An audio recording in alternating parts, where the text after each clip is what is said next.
All set? Yeah. Okay. Good morning, everybody. If you wouldn't mind, come and join me out in our play space here. Just find a space that's your own. We're going to start with a little bit of a warm-up as I introduce our topic for today. I know that we've just discussed how dusty the floor is, but please lay down on it with your on your back, with your feet, your arms at your sides, and your legs outstretched. Very nice. If you would make sure your legs are nice out. So your heels are planted firmly on the floor, and I have a goal for you for this warm-up. I would like for you to, using only your feet, try to get your head to move. So you can try that by flexing your feet. Ooh, I see, actually Maddie's got it over here. Just by flexing her feet, she's able to get her head to move up and down. So I want you to explore that as I walk around and I introduce our topic for today. Really connect with your body and see how it moves, see how you can influence it with just small little movements. So today we're going to explore some exercises and movement techniques designed by Rudolf Laban. Born in Austro-Hungary in 1879, yes, a long time ago, Laban is credited with bringing dance from just a form of entertainment to an art form. I want you to make sure that you're still trying to get your head to move, flexing those feet. We're going to get, ooh, okay, I see. Let's consider our weight. Where are we putting pressure with our bodies? I see some people are putting more in their hips, and so maybe that's where the movement stops. So see what happens if you put less weight in your hips and more in your shoulders. If you lift up your neck, give some more space. Maybe if we bring our feet together as opposed to being apart, what happens? Well, I see that working for some people. That was a key here. So Rudolf Laban believed that movement was a form of freedom and expression. It gave you an opportunity to connect from the top of your head to the bottom of your feet with the world around you. He didn't let music constrain him. He believed that you could dance and you could move without a single prompt. All right, I see that we've got a lot of people discovering a little bit about their movement. So, Maddie, would you mind sharing how you managed to get moving like that? What did you do that helped you get that head to move? I flexed my toes, and I don't know how it shifted my head, So I don't know how to explain it. for those of you on this side of the room that can't see Maddie, she's got her feet together, heels firmly on the ground. She's got her nice stiff lapped knees. Ooh, there we go, Stephanie. I saw that. Come on, that's nice. And it feels good when you reach that movement, when you break through and you try something new.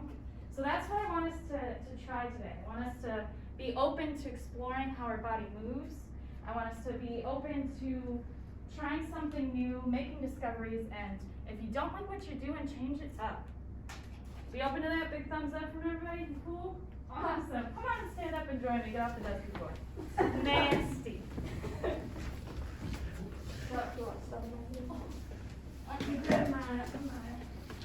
Work here. So I have here some posters, and I want you all to look around, make sure you have enough space that you can have full freedom of movement here. Today we're going to play with one another. We're going to play with our own bodies. We're going to explore, and so I want you to be aware of those around you so that we're not hitting one another, not kicking or bumping into each other, but I don't want you to feel like you've got to perform for anybody. All right, your movement's for you, and I want you to find some freedom in that. Some freedom in just playing. All right, so Laban theorized that movement could be categorized into 4 different quadrants, let's call them. So that's direction, that's weight, speed, and flow. And I know we all have some idea of what those words mean. We can place them into objects, but as I continue talking, I want you to think about where you find that in your body. So he combined these elements into what is known as the 8 efforts. On each of these pages here, I have written one of these efforts, and together we're going to explore how these words are reflected in our bodies. So the first word I have ring. And when I hear the word ring, I think of like wringing out a towel. So let's all explore what wringing out a towel looks like, right? So, you know, you've got grip and you've got tension, right? You're pulling, maybe you've got to stretch out. So explore that, and I want you to think about, we ring with our hands, but how else can we show ring? And as we move around, I'm gonna explain a little bit more about Laban. So Laban categorized this as indirect. So that means there's no, you're not heading anywhere, right? Like you have to ring in different ways to get what you want. Sustained, which means that once you start it, you have to keep in that motion. You have to continue through it. You're not able to just step off. It's heavy, right? That's where that tension comes in. That's where, like, if I'm wringing out my arms, it's heavy and I'm pushing out. And then we've got bound. So that means that your body is constrained in some way. You know, through that tension of your muscles, there's something that's keeping you in place, right? My next word here, and we're going to see what changes with this one, is press. When I hear press, I think of like pressing my laundry into the basket when I haven't washed it in long enough, right? So like you got it all piled up and you got to press it down. So this last one we had, it was indirect. But how do we feel about push? Push, direct or indirect, are we feeling? Direct. I'd say, yeah, you know, it's all going in one direction. You're pushing in a specific way, or pressing in a specific direction. And Laban has this as direct, sustained, heavy, and bound. So pretty similar to ring, but I notice we're doing different things here, right? And we're all putting the focus in our arms because that's what we think of when we hear press, but you know, I think of like when I have a headache, pressing in. So maybe it's even like the outer pressure pressing in on you, like maybe you're not the one doing it, right? This next one that we've got is called flick. When I hear flick, I think of like flicking somebody's nose, right? Very different than our last two. What are we feeling has changed here? And if we're gonna flick, like I can flick with my hand, I can flick with my arm, I can flick with my whole leg. So keep exploring where flick goes for you. Yeah. Oh, I'm liking what we're doing here, Tim, so I like it. Flicking it all out. You know, this one is indirect, right? Because when I flick my hand, I have no control over where it's going. It's just moving. And this one is quick and light and bound. Why do we think it's light and bound? What's different about this one that makes it light and bound? Sort of faster. Right, and this, like a snap. right, and I feel like bound, it's almost like it's stuck to my joint. You know, there's no, once I do it, it's done. I'm bound in my place. All right, let's explore. This one's kind of similar to flick. Let's see how it's different. Dab. Yeah, we have an association with this word, right? How do you think that dance move reflects it? Dabbing it quickly, lightly dabbing a sponge. Yes, that is exactly what I thought. When I heard dab, I thought of like dabbing a stain with a towel, right? The idea is that you're staying there for a short time. So this one's similar to flick. It's quick and it's light and it's bound, but this one's direct. Like when you're flicking, I know exactly where I'm flicking your nose, right? Or I know exactly where I'm flicking my foot and it's back. No, or dabbing my foot and it's back. Sorry, so many words. We got glide. Yeah, oh, I saw immediately. We think of, I think of the cha-cha slide. Yeah. Slide to the left or glide to the left, slide to the right. I see our feet are all staying, you know, close to the ground. So what does that connect to? I think of ice skating or roller skating.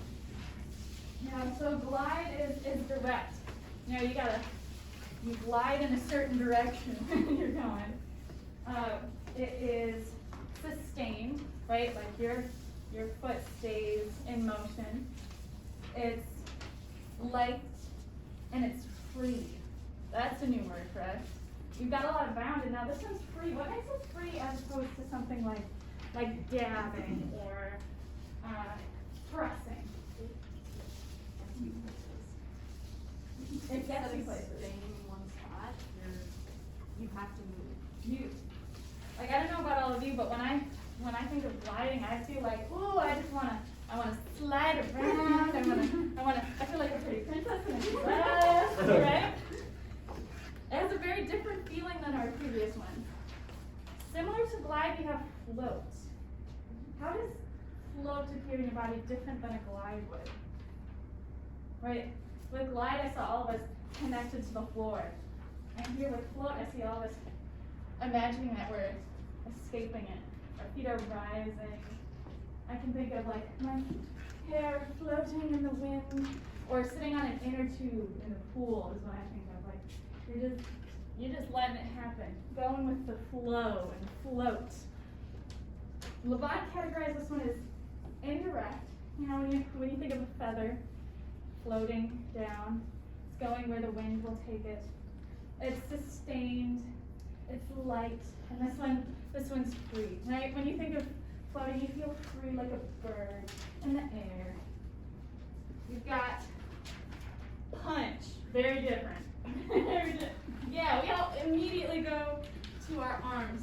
We think of boxing. We think of, yeah, with the elbow, nice one, I like that one.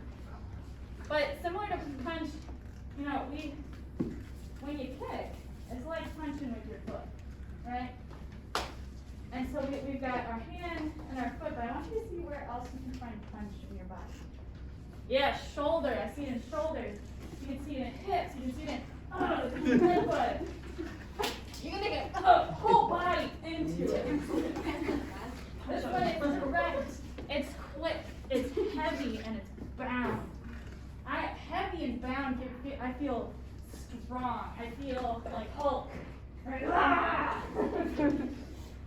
Whereas with slash, our final word, yeah, I think of like when you're at the beach and you've got a bunch of sand on your towel and you're like, just spit it off, right? You're swinging it around yourself. Yeah, and you can slash with your foot. You can slash with both of your arms. Maybe your whole body does a quick slash, right? And spinning makes you feel like a slash, right? That same angular motion. So this is an indirect, quick, heavy, and free. Heavy and free feel like they conflict in my brain. But how do you see that, you know, in your body? When you're looking around and seeing what other people are doing, where did you see heavy and free together? Yeah, I felt like the movement was really crisp, but there was more variation in it. Like when we were pushing, it was like pretty much here or like to the ground. People were like going up here, down here. Yeah, this one it feels like everybody could interpret it differently. That it was motion and motion as opposed to done, right?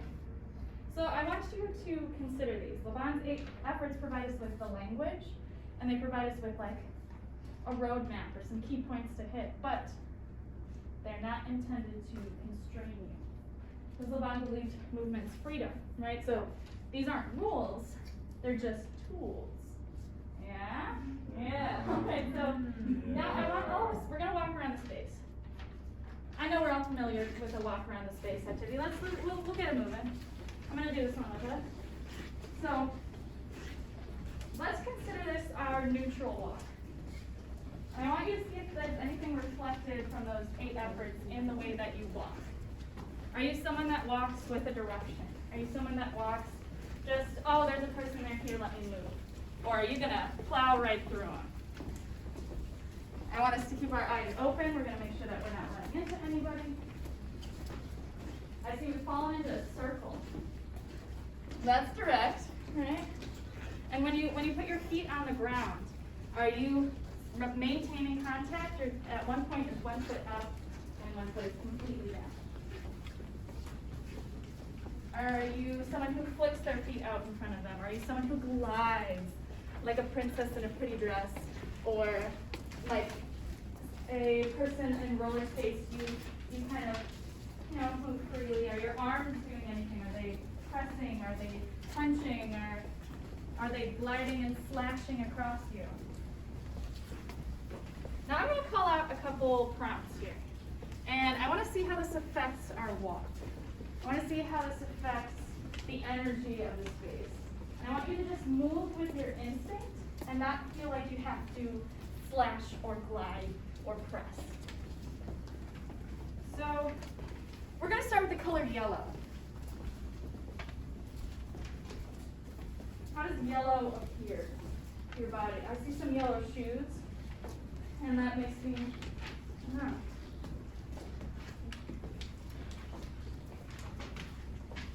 How about if I say beach? What does the beach make you walk like?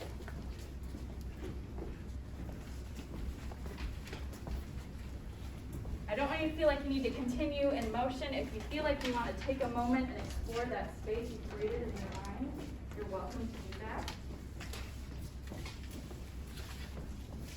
And how does beach differ than the quad?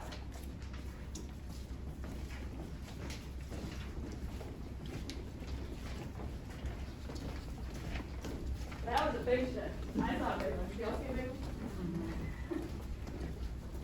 How about anxious?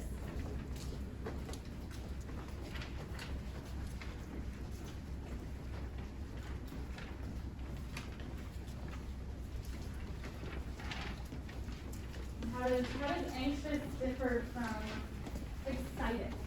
Those are two close emotions, but there's something that feels different about it, right? There's something, woo, I feel like, I don't know, this is a change. My body feels a little electrified with this one.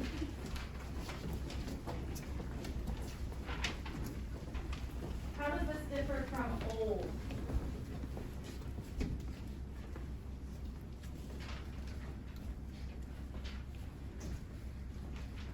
What if that old person's excited?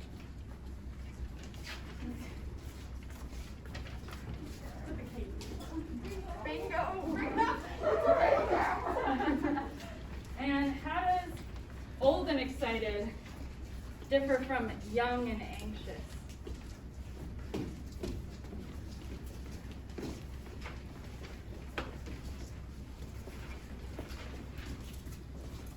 And how does that differ from purple?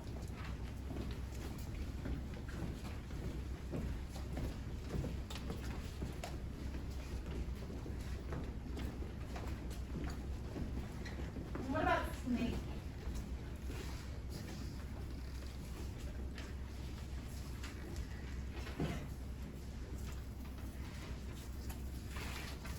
Versus bison.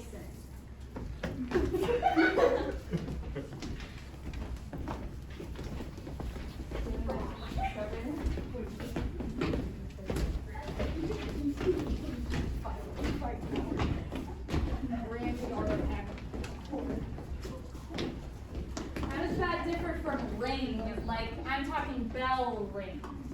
The sound. Oh.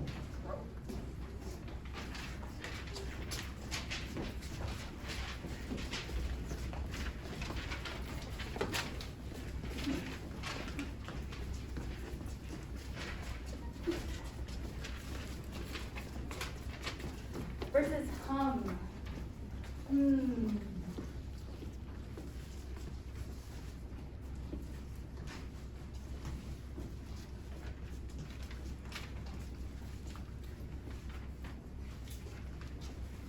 How does sunrise?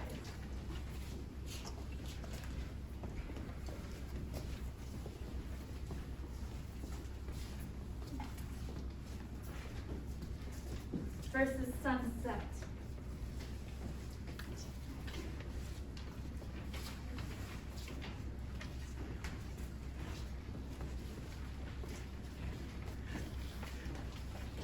All right, you need to return to your neutral walk. I'm I'm winded. Y'all winded? Whew.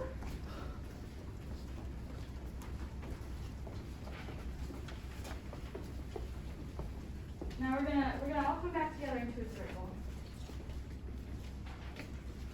I'm gonna check my time. I'm good. So, all right. Let's discuss a little bit about what we felt as we walked, or what we saw as we walked. How did old and excited differ from you walking excitedly, or how excited we walk?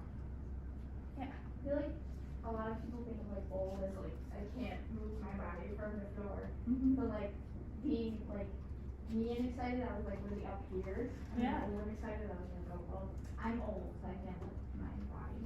Right. So we had some levels brought in, and the weight, like we had talked about. What about? Yeah. Go on. There is a difference in speed. Like yes, it is still much quicker than just like old, but it definitely wasn't as fast as like being excited. That was one of my favorite shifts, I think, was going from everybody excited, and then I said old, and everyone went slow motion. But old is different for everyone. Like, I think of, my grandma is old, but she still gardens, you know, and she'll still manage to walk a full block ahead of us when we're going on a walk, you know? And so we have these ideas in our mind of what old means. Or ringing and hum. That was a really neat one to see. So I want us to, we're gonna go around one more time. And this time I want you to embody the prompt. Don't just walk as if you are seeing the color yellow. I want you to become yellow. Or I want you to become, like snake was, oh, I loved that one. I loved how people became conniving. It was like very, very Slytherin, very, very much Harry Potter. I was receiving from all of you, and then bison. Woo! That one was exciting. Oh, I saw the pressing. People were stomping their ground, right? So I want us to bring some more of that animalistic embodiment into everything. So let's get moving again. We're gonna try again. And I don't want you to feel like you gotta perform for anybody. But if you make a connection with someone as you're walking by, let it happen. If you feel like you gotta make a sound, you can make that sound. As long as you're just letting yourself feel the space around you.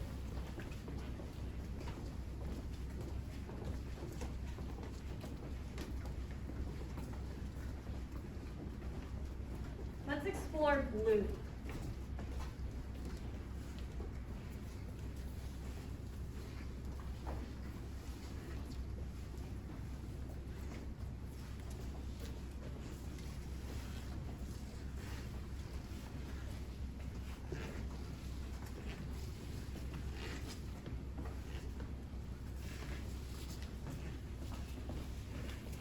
Solid.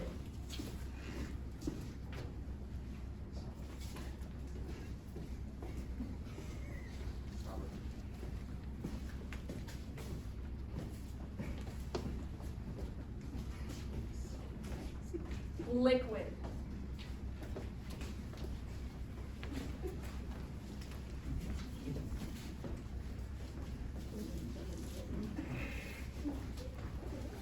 I love that shit. How about gas? I'm not talking about stinky kind, alright?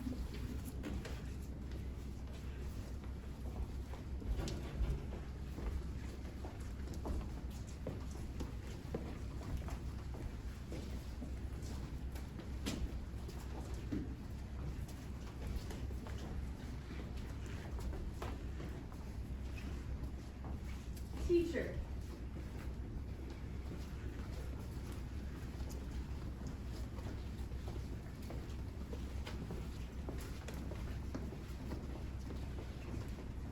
Professor.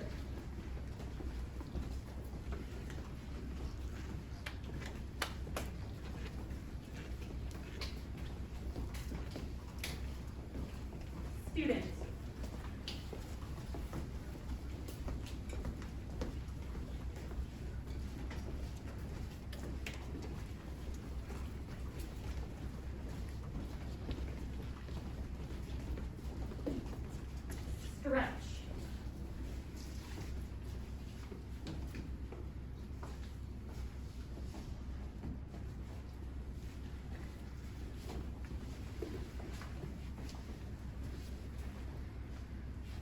shrink.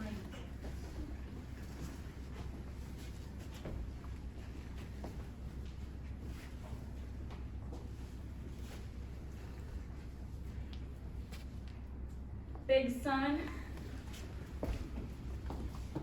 Little reason. Alright, that was all on that one. Alright, let's go back into our circle. What changed when I told you that you were allowed to embody it? And I gave you that permission. Yeah. There's less need to make it natural and like closer to our own walk. Mm-hmm. Kind of going off of that, but more like abstract, Yeah. rather than like a walk is more like fluid and like emotional. Yeah, I think it made it easier to like use the words that you gave us previously. I feel like it was easier when you said like embody it, because that is, like Manny said, it's more abstract. So you feel like you can like use those movements a little bit more. How can we apply this to future lessons, to directing, to the next time we're enrolled? Yeah. I think within the exercise too, there was a lot of like within the abstract, there was much more like choices able to be made. So like making that available as an option for the later class. Like, I saw so many people's eyes light up each time it was a new prompt. Once we embody, it was like your brains widened. Your ideas grew beyond what they had the first time. How can you help someone who's feeling that trapped, like that walk like instead of embody? How can we make that shift happen for someone else? Because that's what we're here for, right? We're here to educate.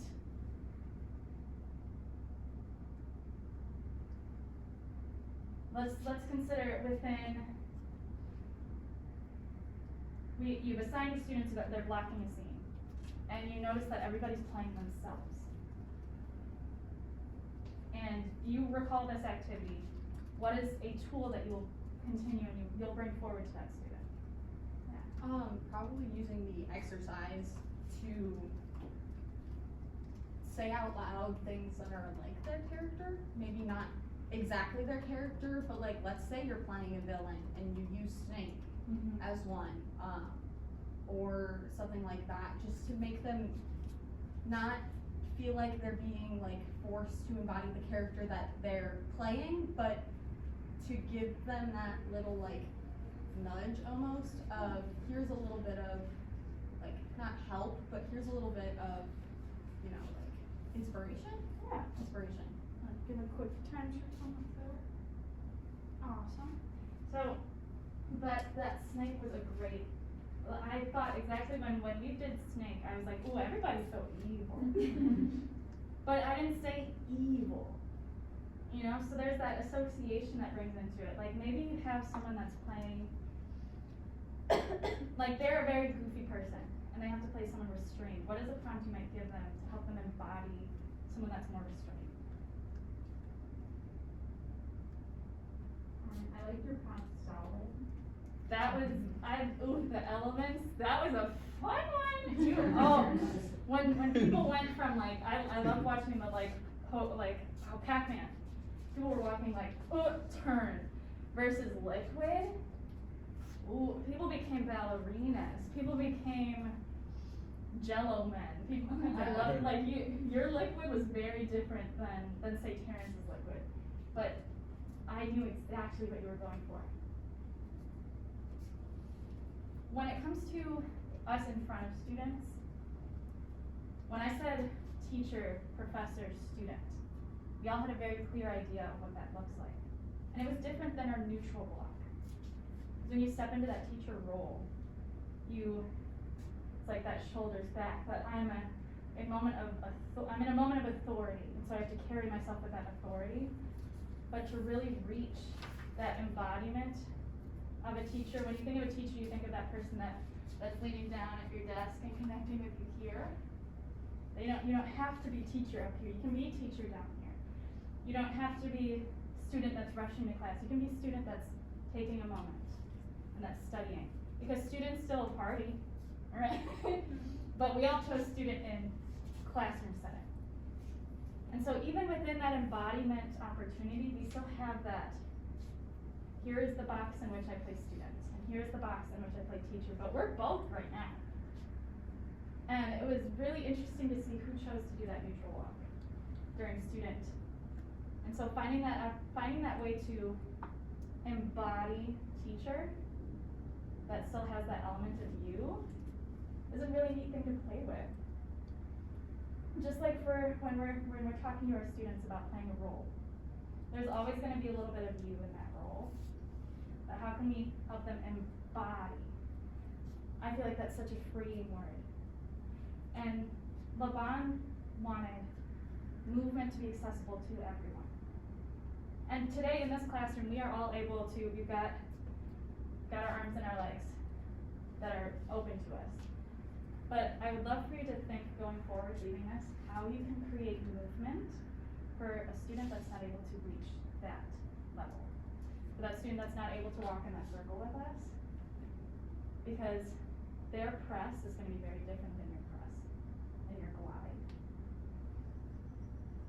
So here, let's sit down, we're going to take a breather. Because I don't know about you guys, I'm sweaty. Hot class. We're going to take some deep breaths in. And some deep breaths out. One more time. So I was seeing all of us right here in our shoulders. We're all like, whoa. So we've just been observing one another. So take another one in. And another one out. And throughout your day today, my homework for you, and I didn't write this on my lesson plan because I wasn't planning to assign anything, but I'm deciding now that I will. I would like each of you to observe those around you and how they walk, and not in the sense of, oh, I know exactly who you are, because we had very different personalities based on different prompts. So I want you to open up that box that we made. And be open to some of those ideas that Laban believed movement was freedom. He fully escaped the Nazis because he was like, people want to dance. Amazing. So just be open to some of that, and what are some things that you're going to take away? I know I just talked about it extensively.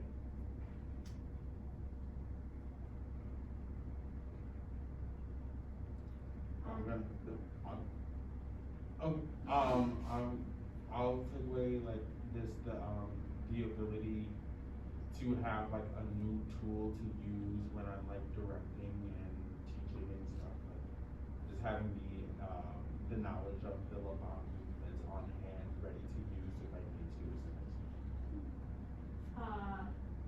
I sometimes struggle with finding the words to explain what I need, and I feel like these specific words are like really helpful for like movement and like action-based things that I feel like I can definitely put in my pocket. I feel like day to day, I feel like this helped kind of personally at least. I think I realized like how tense I usually walk naturally, and so I think that maybe that's something to keep in mind, because like when your whole body's tense, then everything's tense. So I think just like being more aware of your neutral walk is something